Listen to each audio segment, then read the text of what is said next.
सकाळी जरा मी लवकरच उठले होते, साधारण 5:45च्या दरम्यान. तर 6 वाजले होते. तर वातावरण एवढं छान तयार झालेलं होतं आणि आज ऋतूला टिफिनसाठी देणार होते मी पनीर पराठा आणि माझ्यासाठी पण पनीर सँडविच बनवणार होते. पहिलं तर पनीर खिसून घेतलं, त्यामध्ये थोडीशी हळद, मीठ, थोडंसं धना पावडर आणि थोडीशी जिरे पावडर टाकली.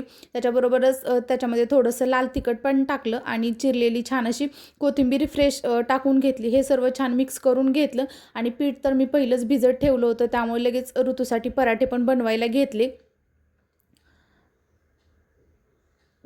त्याचे पराठे वगैरे बनवून त्याला टिफिन देऊन तो स्कूलला गेला आणि आज नाश्त्यामध्ये मी घेतलेलं होतं एक पनीर सँडविच आणि त्याच्यासोबत एक उकडलेलं अंडं.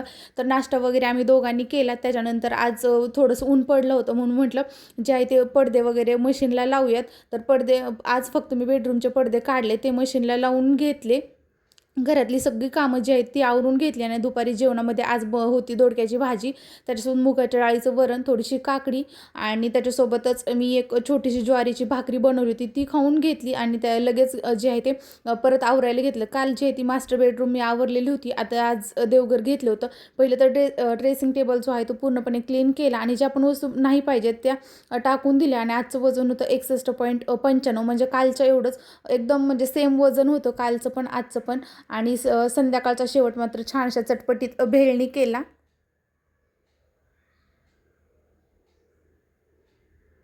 आणि असा संपला आजचा दिवस.